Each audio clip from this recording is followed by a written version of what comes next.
Could I just ask a question? Do you sometimes, are you in danger of losing dialects if you're translating? Because we know about the difference between north and south and this is and my the vocabulary. Can I read Rebecca right. Lowe's Excellent question? We didn't prime you, did we? No. Rebecca Lowe's poem came in. I'll read it. Oh, sorry, da iawn chdi. 48. 48. And it's, I'm going to have to do a South Wales dialect. Is anybody? Do we have speakers from South Wales who can do this properly without mangling it? You're just checking there's no. No. Yeah, exactly. Yeah. Don't forget I'm recording. Oh, yes. What do they say? The tape went missing. The Cambrian way. He's a solid backbone, I'll give you that. The way he stands up for himself, like Penavon and yr Wyddfa, his head is in the clouds, his boots in the earth. He's like that rocking stone near Pontypridd, battered but never falling down. You can't knock him. His mouth is as wide as Ogofawr, tongue on him like a pike, there's no messing. Built like that Cynan colliery, pickaxing his way through the crowd, he digs out black diamonds from the dirt. You can hear him laughing a mile off. I wouldn't mind betting he could even hold the Sennedd in the palm of his hand without even trying one, wearing the taff like a necklace, like Bran the Blessed, striding across the landscape north to south in a few hours.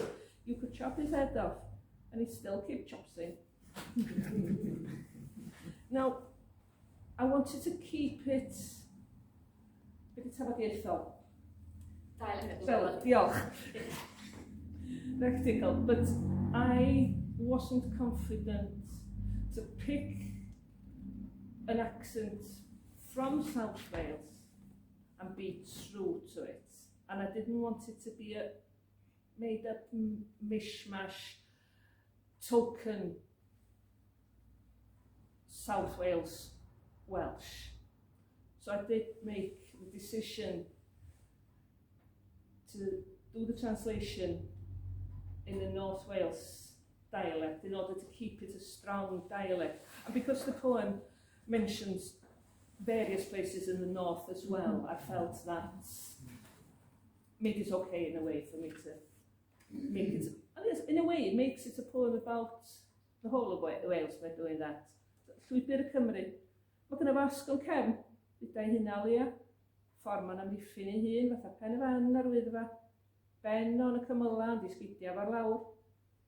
Fatha garag siglan nath ymyl Pontypridd, di waldio, byth yn syrthio. Felly di mi giro fo, geg o mor llydan yr Ogofawr, tafod fatha pen hwyad, di ymlaen.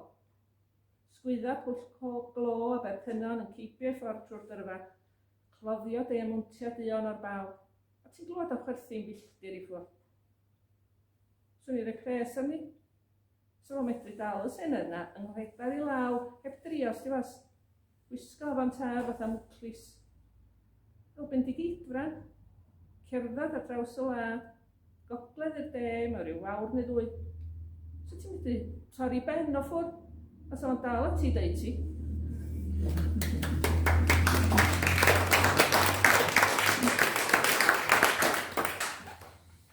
Dwi'n meddwl nes di ddeud y penderfyniad iawn. Dwi'n meddwl. Mae'n gweithio'n well I fi efo'r fatha, wel, yr acen ta'r tafodiaeth wahanol da.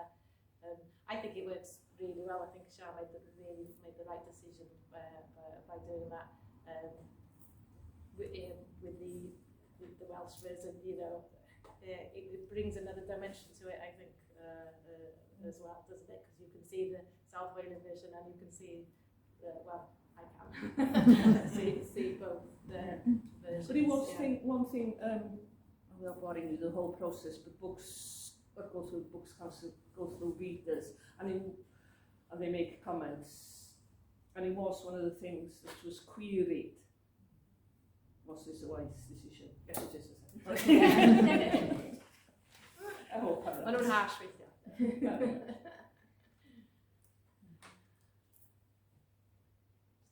question, Ness? Any question? Yeah.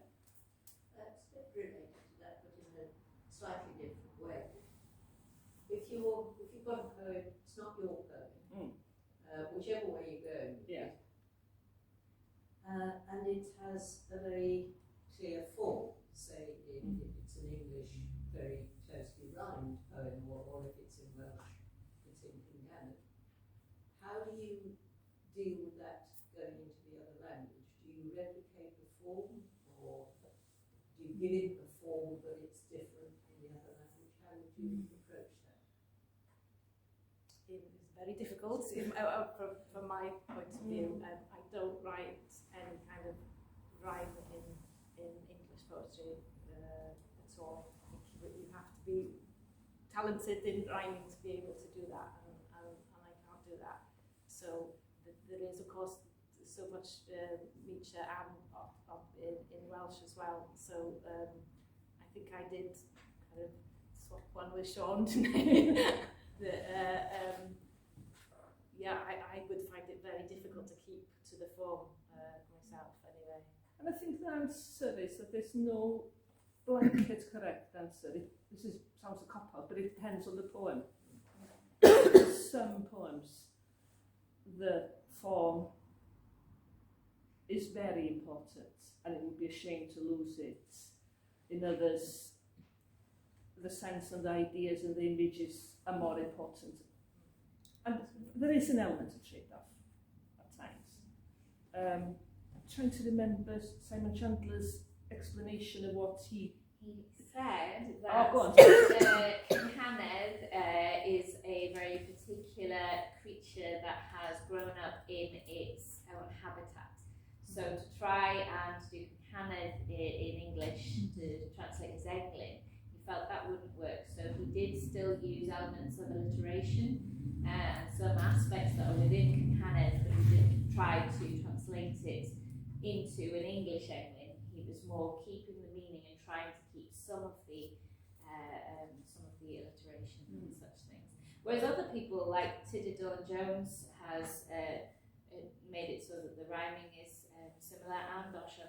Yes. I noticed both of them, and I was reading through them and going, whoa, how have they done this? Yeah. Because with mine, I haven't done that, and that's why you can see in the Welsh one, I'm more of a fan of internal rhyme and sort of half rhymes and things like that, and assonance and things. Whereas in the English version, that's what's missing. So it still has the meaning, but as I was reading it, then I could feel it didn't feel as much like a poem because I've translated it. And for me, because I'm what's known as a pen-pryd poet at the minute, which means it's the Welsh way of saying not only you're not doing cancanas, but you're not doing sonnets, and you're not doing anything else sensible, you're just writing stuff.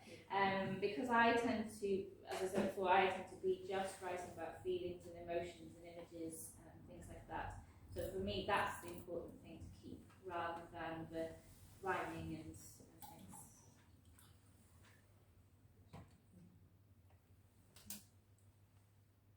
Can I ask a question? Were there any poems which were written sent to you using both languages? One, yes. Are we reading things we haven't put in the list? Yes, if people are specifically. You can do whatever you like.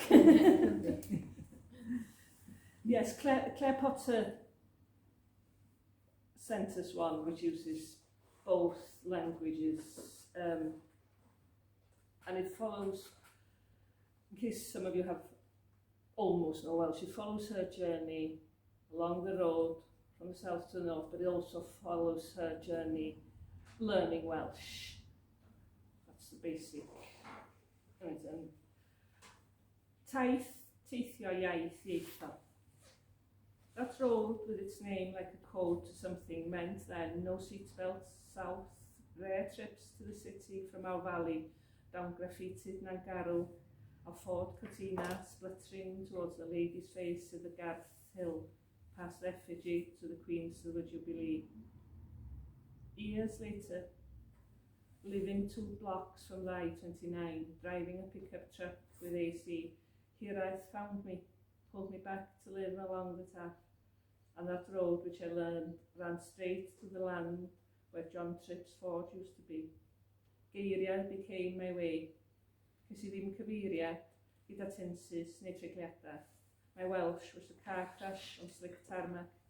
Took me on the hazardous journey syth lan yr hyd wely o fy nhafod tramor fy hun, teithiais y tynnu gwaed yr iaith hynny, lan i'r ysgwyddau ac yr arddwn corff o law.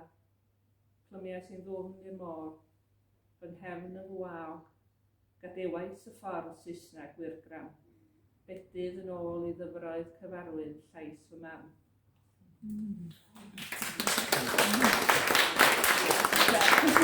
Hearing reading it gives me a different perspective. I have, once I finished looking at my own poem over and over and over again, I did then read everyone else's poems, forced myself to read everybody else's poems, and I didn't get that from it at all. It just seems so different than when you just read it. Hearing people reading the poetry is. It was the same yesterday with the poem that is about the different pit stops where you go if you need. I'd read it and I thought, yeah, it's a fun little poem, but when she read it in the room, it was a lot more. I actually felt really seen. I sort of felt, oh gosh, like when Laurie Lieberman saw Don McLean singing for the first time, and then she wrote "Killing Me Softly," the song, "Killing Me Softly" with his words. So I felt like that because I thought, oh gosh, I've been in that situation so many times. So hearing things being read It's out different. is It is really different. I've been saying this through this tour because we've read these a few times. Yeah. But when you hear them, you hear something different. There is one, I really, really want to change a word. I'm not going to say which one. No. After hearing it being read, because that would have been better. Yeah. well in reprint. Yeah. No, The second don't reprint. let us so do it. It's been reprinted once already. Is that in your own poem or in somebody else's? Somebody else's, that's why I'm not. I know. We'll gloss over that as well. It wasn't a big, but you just think, oh, I wonder like that there. Because when you hear it, you're talking about seeing. The stress is coming in the wrong place.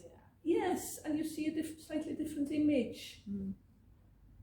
But it works on the page, does it? Oh, well, Yeah. it's Yeah. perfectly fine. Yeah, It's just yeah. me, and you can tweak and tweak and tweak. Oh, yeah. Translations Yes. like poems.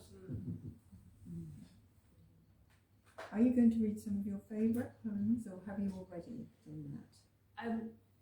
I'm not going to say favourites because we have no No, favourites. oh, no, they're not an article. No, Because we're being recorded. Yeah. No. yes.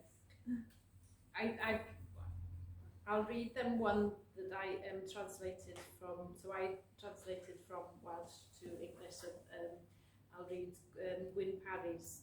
So mae Gwyn di sgwennu'n Gymraeg gynta. A digwydd bod, mae Gwyn Parry ar tudalen 26, a mae Graig Gwyn i fan ar tudalen 28. So we have a husband and wife next to each other. One poem about love and one about grief. So One written in Welsh and one written in English. and one is so Ivan is with Alice, so the Ivan. So Ivan is an Irish lady, but again she speaks some Welsh as well. So this is Gwyn Parry, Allan o Betro. Ar gopa rhewllyd Ceddi'r Idris, gwylwn barchlyd oren dwfn, yr oerni sydyn gau ei dwyn. Dyn llety gwag yn hywyn nad o bella, a rybydd coch yn fflachio a ddashbod y metro bychan. Pob garej wedi cael a'r nesaf yn Maentwrog dros 20 milltir o fynyddoedd. Dim dewis amdani, ond aros y noson, mewn leibau goedwigol ger ganllwyd. Y metro rhy fach i orwedd yn gyfforddus, a minna chweth rwyfed anffodus. Rhaid gwneud ein gwely mewn 2 fag cysgu, dan flanced o lan Gymreig. Plethwyd ein cyrff ancyfforddus yn gwlwm o gariad cynnes. Noson hir dan y lloer, y se yn ei miloedd, gyda sŵn ty llianod amball sgrech anifail. Rhwng tician dŵr afon fechan, daeth cwsg heb sylwi o'r diwedd. Wrth deffro drannoeth y dal i gobleidio, a gorwyd ein llygad i fyd pyr wahanol. Yr car yn ogof risal o farig a rhew disglar. Y ddau ohonym yn blinedig orffwys, dan ei mantel eafol hydolus. Out of petrol. At the icy summit of Ceddi'r Idris, we watch a deep orange sunset as cold suddenly closes its fist. No vacancies in Owen or Dargesha, and red warning flashes on the dashboard of the metro. Every garage closed, the next in Machynlleth, over 20 miles of mountains. No choice but to stay the night in a wooden lay-by near Ganllwyd. The metro too small to lie down comfortably, with me an unfortunate 6 foot. Our bed made from 2 sleeping bags under a blanket of Welsh wool. Our uncomfortable bodies woven in a knot of warm love. A long moonlit night, stars in their thousands. The magic of owl calls, random screams of animals. Between the trickle of a small river, sleep finally came unnoticed. The next day we wake, still embracing, open our eyes to an entirely new world. The car a crystal cave of frost and glittering ice. The two of us cozy under our magical winter cloak.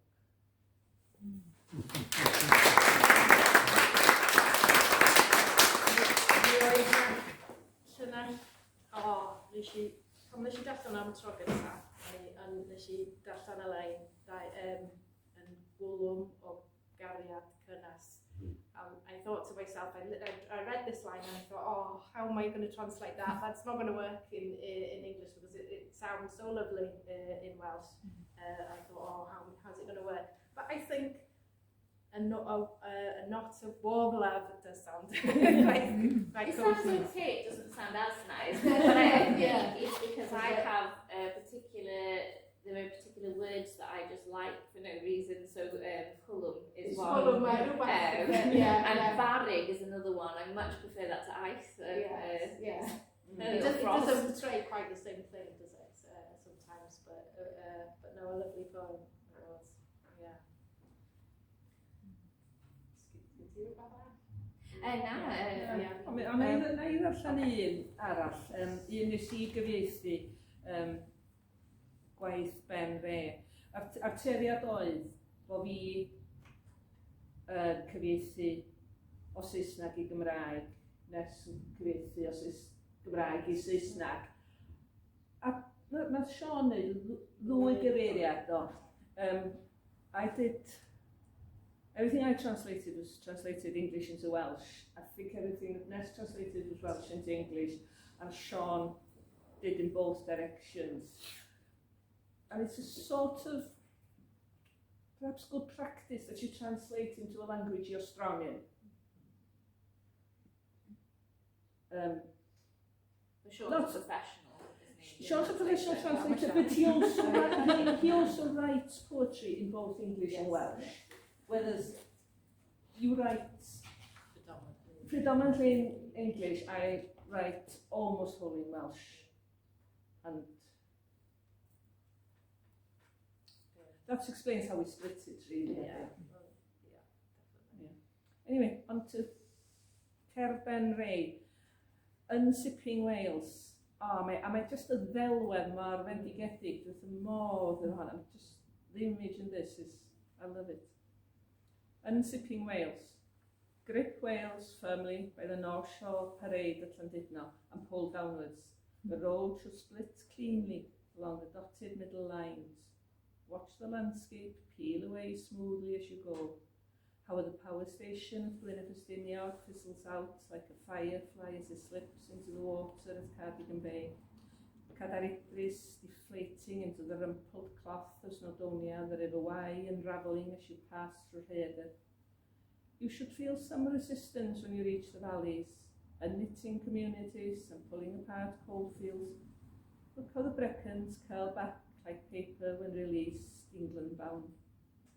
Try not to spill the red of Castell Coch as you pass. It will stain the tarmac.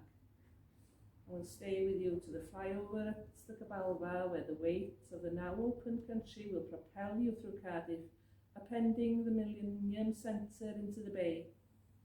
You should now be holding the unsipped country in your hands. Put it on. It's a perfect fit. Yeah. Yeah. So I had that to follow. Agor y sip. Gyfeilan dyn yn y tir nid nepell o ben y gogar, a thynar I lawr. Dylai ffordd hollti'n lan, linellau bylchog y canol. Wylia'r tirlun yn datod yn rhwydd wrth I ti symud. Mae pwerdu tan y grisia'n diffodd fel pryd tân wrth eithro I donau Aberteifi. Cadair Idris yn creu bachu yn erbyn brethu'n bler Eryri, dŵr afon gwy yn dadblethu wrth I ti fynd trwy Rhaeadr. Mi dimir yw'r rwystrydd pan gyrraeddi y cymoedd. Cymunedau a meysydd glo yn anodd i'w gwahanu. Edrych ar y bannau yn carlia fel papur o'i gollwng tua Lloegr. Cisio beidio colli lliw Castell Coch o fynd heibio. Byddai'n steinio'r tarmac ac yn aros efo chdi wrth I ti hedfan dros Gabalfa a pwysa'r ladd, wedi hagor ti cefn I ti yn wthio drwy Gaerdydd ac yn polio canolfan y mileniwm I mewn i'r bae. Rwan, mae Cymru'n dy law a'r sip wedi agor. Gwisga hi, mae hi'n ffitio'n berffaith.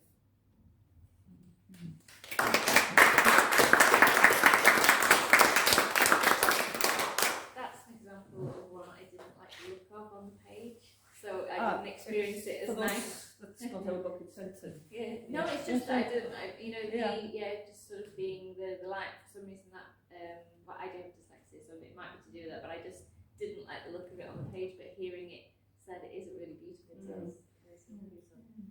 We had an interesting conversation about that because when it arrived, because it was on A4, and trying to get the proportions of A4 onto a book that's 219 millimetres wide, and so I emailed Ben and I said, so is it just a zigzag because it's unzipping, or is it actually meant to indicate the shape of Wales, because you could see that in it if you wanted to? And he said, oh, I haven't thought of that. I thought, shut up, Cherry. Don't make your life even more difficult. So we agreed there were some slight changes in where the lines broke in order to make it fit on the page. It's a very personal thing to me. I just have lots of issues with everything to do with reading, I suppose. Whereas other ones where you have to follow the words going across the page, I like that there's like one, because it makes you slow down, which makes reading easier anyway. So I think it is just because it stresses me out thinking I've got to deal with that as well as reading. Yes, exactly. I think Ceddi'r Idris has to be the most mentioned, hasn't it, in the book? Well, I don't know. It does turn up a lot. Yeah. Before we draw to a close, as the hour, as we come up to the hour, I just wondered, did you always see this as, the road, but always a car, or were there walkers and cyclists? People who avoided the road altogether. Yeah. I realised that when I saw it published, I was reading other people's, I thought, oh my goodness, I've completely just not gone on the road at all. And I've even said it in the poem, declared it, said I was on the train, because I felt when I asked about parking in this place that you have to guess where it is, it was really expensive and you'd have to move your car around and it wasn't guaranteed you'd have a place. And it's not really the sort of place where, and I just thought, oh gosh, that's going to be too difficult. And then it was particularly when I read Mary George's poem, because hers is very much about a car journey and being on the road. It was then that it really hit me that I had done something very, very odd in writing a poem for the road, which has nothing to do with the road.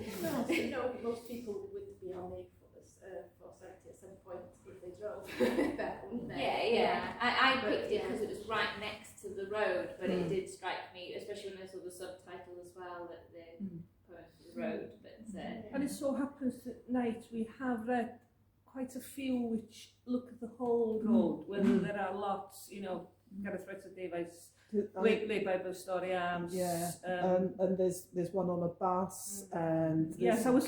There's quite a few on foot. Yes. Away from going away from the road. There's one trying to get across the road. Yes. Quite a few buses actually. Yeah. Mae'n gan Owen gan sgwyddiannus nhw'n mae'r can yn sôn am teithio o'r gogledd i'r prif ddinas ac mae Gruff Rhys yn cymryd mae San Helen yw'r A470. Dwi'n sicr am hynny eto. We were talking about that this morning. Yes. Ac mae'n dychmygu hanes y ffordd. Mae'n diddorol ac os mae'n dychmygu milwyr yr Ifeinig yn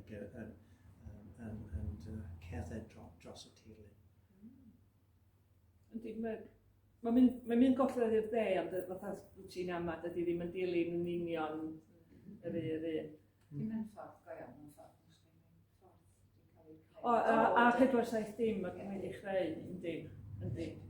Alan. Ond da chi so bod o'n mynd o'r gogledd i'r de, oes na syniad hefyd bod o'n mynd o Caerdydd i'r gogledd? Fi wedi mlynedd.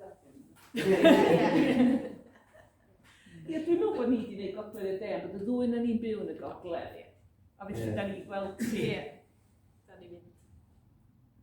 Ond enghraifft yn Cerdd Clare, mae hi'n amlwg yn gweld ti yn ffordd sydd yn arwain hi o'r de'r gogledd de. Ond mae fes am, just o'r ochr ni ydy, mae Caerdydd ydy'r pwynt lle mae pawb yn mynd i adre wedyn o Gaerdydd. O di, mae lot o'r adre, lot o bobl. Mae rai llefydd yn un mor anglais i bawb. Some places is just as Mae hynna yn cael ei ddweud yn Gymraeg gyda llaw. Ydy, dwi just ddim wedi glywed o. O na, dwi'n wedi gynadledda Cymraeg. Ar ti a 10 person di deud wrthau, ac yn ymwneud â dal yn funny. It's still not funny. I had not heard it in Welsh and I felt really odd when I translated it. No, I'm just reassuring her. Yeah, if you go to a Welsh conference, the same logic. This was the Welsh conference. This was the Wizard conference. So it was the Welsh Institute of Social Economic whatever centre, and it was a conference to do with that. So it was a Welsh conference, and I was a Welsh-speaking researcher on the project. But I guess all the people that were telling me that it's this really inconvenient place to get to were not Welsh speakers, so, which is odd because I was working at Bangor. Yes, I just wanted to say one thing about what an amazing kind of project this is, because when you look at the acknowledgements at the beginning and the lists of poets and translators and all of the rights that you had to negotiate, presumably, in order to be able to... It's actually fairly straightforward. But perhaps I should just say that Cherry is here. Do you just want to say what your role is? I'm the publisher. Yes. It's my idea. Yes, it takes a few Welsh cherries. It's my own fault, yes. Yes. Yeah. No, I mean, basically what we did was when we put the call out, we said, if you want to translate your own, please do. We might want to tweak it. We might want to tweak treat the original, come to that. If you have a preferred translator, we will consider them, depending on how much they cost. There was somebody who wanted someone who not only cost an arm and a leg, but also wasn't a poet themselves. And I said, not happy, no, sorry, you're getting ours. And so then once we'd finalised our list, and we were then looking at, okay, so who's translating what? And as we were saying earlier, Ness was translating into English, and Sian and Sian were splitting the others, the Welsh to English, no, English to Welsh, between them, because there were more of them apart from anything else. And there were quite a few people who translated their own, and then there were one or two who were saying, please can I have this other person? So we had 3 contracts. We had a contract for an author who was translating their own work, a contract for an author who was not translating their own work, and a contract for a translator. So actually it was fairly straightforward. It was the matching people up that was the difficult bit. Straightforward, that sounds really straightforward. But so, it's obviously you're very... it's what I do. So, yeah. And they were all original poems, of course, Yes. so there was no going, you know. But it is quite a roll call, actually. Yes. Yes. And it couldn't be more. Yes, if the budget had stretched, we would have done more. If I could just put somebody on the spot, we have some visitors here from Holland, and I just wondered if you actually have translated poets in your, is that a common thing that is done? In the Netherlands, In the a lot of Netherlands. poems are translated from English to Yes. Dutch. Yes. Yeah. Yes. Yes. It's just a way of making your work international, isn't it? It is. It's fantastic. You've had something translated was it into Dutch or was it German? Yes, It was Dutch, yeah. German, yeah. So, and it's fantastic to see, in another language.